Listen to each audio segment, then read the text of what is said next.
بسم اللہ الرحمن الرحیم۔ السلام علیکم ورحمۃ اللہ وبرکاتہ۔ میں ہوں محمد عاقب جدون، آپ دیکھ رہے ہیں دا ڈریم میڈیا۔ ناظرین، آپ جانتے ہیں کہ گزشتہ چند دن قبل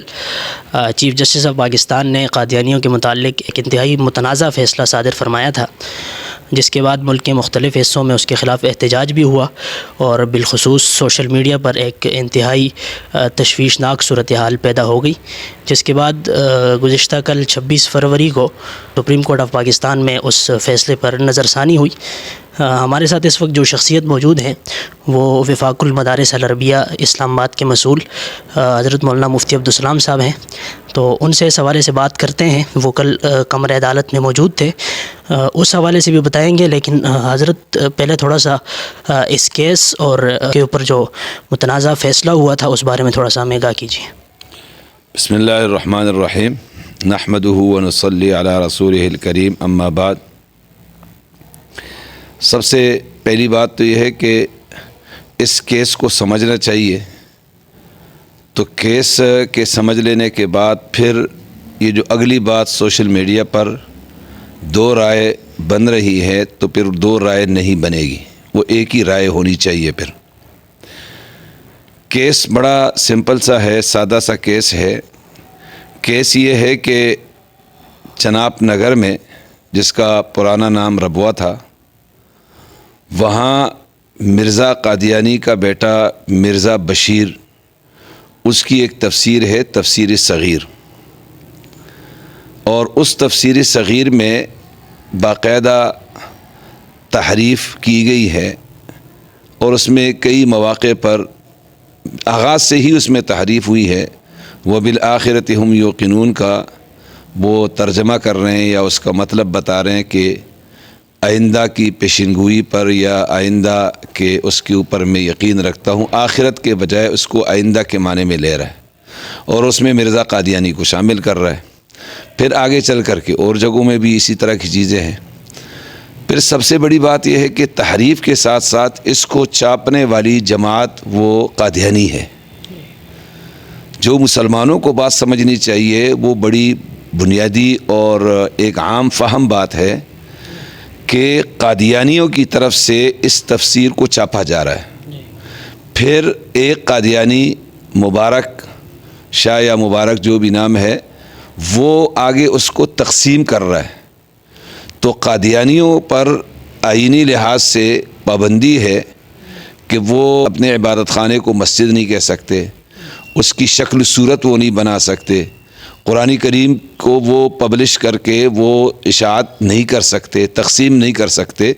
تحریف تو اگلا مرحلہ ہے، وہ اپنی طرف سے یہ کام ان پر پابندی ہے، اور اس کی وجہ یہ ہے کہ ہمارے اسلام میں بھی وہ غیر مسلم اقلیت ہے، کافر ہے، اور اگر کوئی شخص نیا مسلمان اس میں شامل ہوتا ہے تو وہ مرتد ہے۔ اسی طرح قادیانیوں کے اوپر یہ بھی پابندی ہے کہ وہ اپنے جتنے بھی شعائر اسلام ہیں ان کو استعمال نہیں کر سکتے۔ تو یہ بنیادی بات ہے کہ ایک قادیانی نے یہ کام کیا، اس کی ویڈیو موجود ہے، وہ اس کا اقرار بھی کرتا ہے۔ تو اب یہ کیس جو ہے یہ بنتا ہے یہ کہ ایک قادیانی قرآن کریم کی تحریف شدہ اشاعت کا مرتکب ہے، تو اس تحریف ایک الگ جرم ہے، اور قادیانی ہو کر کے اس کی اشاعت کرنا ایک الگ یہ تو کیس ہے۔ اس پر پھر کیس بنا۔ اب کیس بننے میں بھی ہمارے ہاں لیت اللہ سے کام لیا جاتا ہے، قادیانیوں کی فیور کی جاتی ہے۔ بہت سارے لوگ ہوتے ہیں اندر ایسے، کچھ مسلمانوں کو تو سمجھ نہیں ہے، اور کچھ جو ہے وہ ان کے ایسے لوگ بھی موجود ہیں اندر جو ان کی حمایت میں بعض لوگ ہو جاتے ہیں۔ تو کیس بننے بھی مشکلات آئی، لیکن یہ ہے کہ کیس بنا، صحیح بنا، اور یہ مسلمانوں کو سمجھنا چاہیے کہ قادیانیوں پر پابندی ہونے کے باوجود انہوں نے اس کی اشاعت، تحریف شدہ تفسیر کی اشاعت کی، اور اس پر کیس بنا ہے جو ہمارے آئین اور قانون کے لحاظ سے کیس بنتا ہے۔ تو اس پر کیس بنا، پھر یہ آگے مقدمہ چلا، اور مقدمہ چل کر کے پھر یہ جو ٹرائل کورٹ ہوتا ہے، پھر جو ہے نا ہائی کورٹ میں یہ بالکل برقرار رکھا گیا، اور پھر یہ بات آ گئی سپریم کورٹ میں۔ تو سپریم کورٹ میں آ کر کے ہمارے چیف جسٹس صاحب محترم ہے، وہ اس منصب پر فائز ہے،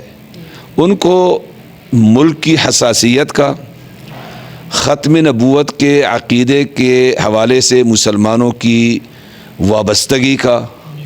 احساس ہونا چاہیے تھا، اور ان کو یہ چاہیے تھا کہ اس کیس پر اگر میں فیصلہ دے رہا ہوں تو فیصلہ دینے میں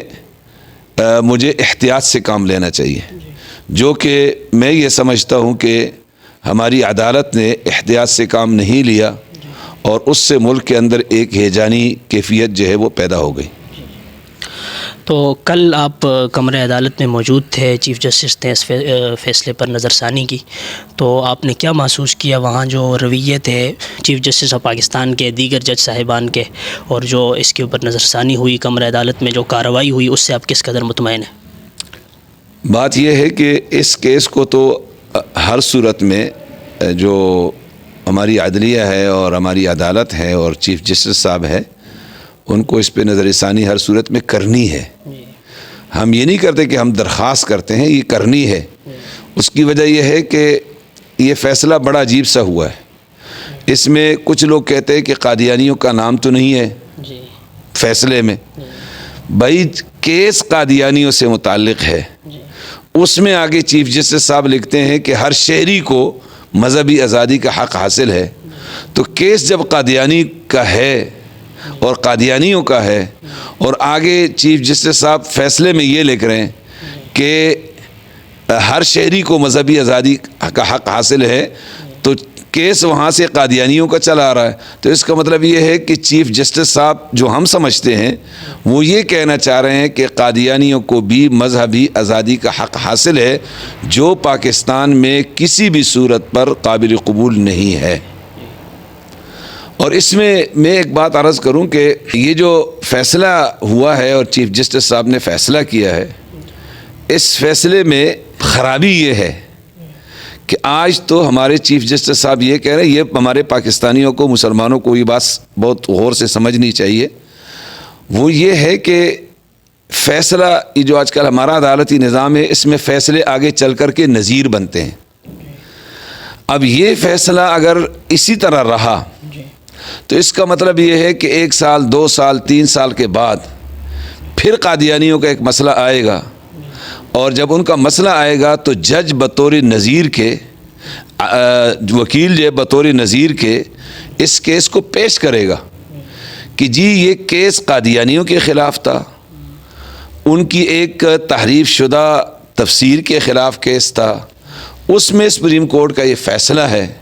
لہٰذا جو وہ فیصلہ قبول کیا گیا، تو آج کا یہ جو نیا مقدمہ بنا ہے، نیا کیس آیا ہے، اس کو بھی اسی طرح جو ہے وہ ڈیل کیا جائے اور اس پر یہ فیصلہ دیا جائے۔ اور یہ انگریز کی عدالتی نظام کی خرابی ہے کہ پچھلے فیصلے کو بطور نظیر مان کر کے پھر آگے اس کے اوپر فیصلے دیے جاتے ہیں۔ تو میں تو یہ سمجھتا ہوں، پتہ نہیں اب چیف جسٹس صاحب نے یہ قصداً کیا ہے یا ان سے غلطی ہوئی ہے، ہمیں ان کے اوپر کوئی ایسا الزام میں نہیں لگانا چاہتا جب تک آگے حالات واضح نہ ہو، لیکن میں یہ سمجھتا ہوں کہ اگر غلطی بھی کی ہے تو یہ غلطی بھی بہت بڑی ہے، یہ چھوٹی غلطی نہیں ہے، چونکہ یہ غلطی بڑی اس لحاظ سے ہے کہ یہ قادیانیوں کے لیے آگے عدالتی حوالے سے راستہ ہموار کرنے کا مجھے تو آغاز لگتا ہے کہ اب یہ سہون ہو، قصدن ہو، لیکن یہ ایک آغاز ہو جائے گا قادیانیوں کو ریلیف دینے کا،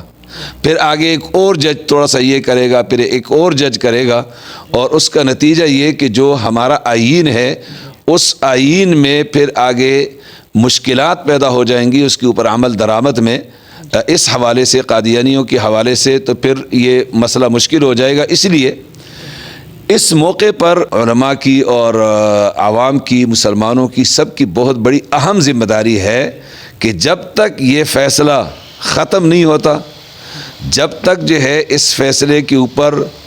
وہ فیصلہ نہیں آتا جو ہمارے اسلام، قرآن و سنت اور ہماری آئین کے مطابق ہو، تو تب تک یہ اس کے اوپر خاموشی اختیار کرنا یہ ایک جرم ہوگا۔ تو انشاءاللہ ہم خاموش رہیں گے بھی نہیں، اور مسلمان بھی خاموش نہیں رہیں گے۔ تو ہمیں امید ہے کہ ہماری عدلیہ جو ہے وہ پاکستان کے حالات، مسلمانوں کے جذبات اور عقیدہ ختم نبوت کے ساتھ جو والہانہ وابستگی ہے اس کا خیال ہماری عدلیہ ضرور رکھے گی۔ تو حضرت اس حوالے سے کل جو عدالتی کارروائی ہوئی تھی اس حوالے سے بھی تھوڑا سا ہمارے ناظرین کو آگاہ کیجیے، کیونکہ میڈیا پر یہ بات ابھی تک تقریباً نہیں آئی ہے۔ جو عدالتی کارروائی کل ہوئی ہے تو اس میں چیف جسٹس صاحب نے اور عدالت نے یہ قرار دیا ہے کہ ایک تو انہوں نے یہ فیصلہ کیا ہے کہ وہ دارالعلوم کراچی شیخ الاسلام حضرت مفتی تقی عثمانی صاحب سے بھی اس میں رہنمائی لیں گے، اور دوسرا یہ ہے کہ انہوں نے یہ کہا ہے کہ جو اس فیصلے میں اگر کسی کو کوئی سقم نظر آتا ہے، کوئی کمزوری نظر آتی ہے، تو وہ لوگ جو ہے اپنے ہماری معاونت کرے اور ہمیں بتائیں تاکہ اس فیصلے پر نظر ثانی کی جا سکے۔ تو یہ ایک اچھی بات ہے، اور اس میں انشاءاللہ ہمارے مجلس تحفظ ختم نبوت والے جمعیت علماء اسلام کے کل کامران مرتضیٰ صاحب تشریف لے گئے تھے، ہمارے مفتی عبداللہ صاحب تھے، اور بھی حضرات تھے، تو ہمارے بریلوی حضرات کی طرف سے بھی، جماعت اسلامی کی طرف سے بھی کافی سارے لوگ گئے تھے۔ تو ان سب کا موقف تو میرا جہاں تک خیال ہے، میں نے جو کل سنا ہے وہ تو یہ ہے کہ یہ فیصلہ ہی غلط ہوا ہے۔ اس لیے اس میں قرآن کریم کی آیتوں کی غلط تفسیر کی گئی ہے، وہ تو اپنی جگہ پر ہے، اور کچھ غلط جو ہے نا اس میں کچھ فیصلے میں باتیں لکھی گئی ہے وہ اپنی جگہ پر ہے، لیکن میرا خیال یہ ہے کہ ان سب جماعتوں کا موقف یہ ہے کہ اس فیصلے کو بدلنا پڑے گا، اور یہ فیصلہ جو ہے یہ ختم کر کے جس کی ضمانت لی گئی ہے اس کی ضمانت ختم کرنی ہوگی، اس کی جو سزا ہے اس سزا کو بحال کرنا ہوگا، اس کو گرفتار کیا جائے گا، اس کو سزا دی جائے گی، تو تب جا کر کے یہ مسئلہ ختم ہوگا۔ اگر چیف جسٹس صاحب یہ سمجھتے ہیں کہ جی کچھ باتوں کو حذف کر دیا جائے فیصلے سے، اور یہ وہ نظر ثانی کا معنی سمجھتے ہیں، تو میرا خیال یہ ہے کہ پاکستان کے عوام، علماء اور یہ جو جماعتیں ہیں جن کا نام لیا گیا ہے یہ اس بات کو قبول نہیں کریں گے۔ تو اس لیے ہماری تو یہی درخواست ہوگی کہ پاکستان جن حالات سے دوچار ہے اس میں ایسے حساس معاملات پر فیصلہ دیتے ہوئے ضرور 100 مرتبہ سوچنا چاہیے کہ باہر عوام میں اور لوگوں میں اس کا رد عمل جو ہے وہ غلط اگر آ سکتا ہے تو ایسے فیصلوں سے اجتناب کرنا چاہیے۔ بہت شکریہ۔ جزاک اللہ خیر، بہت بہت شکریہ۔ عقیدہ ختم نبوت ہمارا بنیادی عقیدہ ہے، ہم سب کو اس عقیدے کے حوالے سے اپنی اپنی ذمہ داریوں کو ادا کرنا چاہیے۔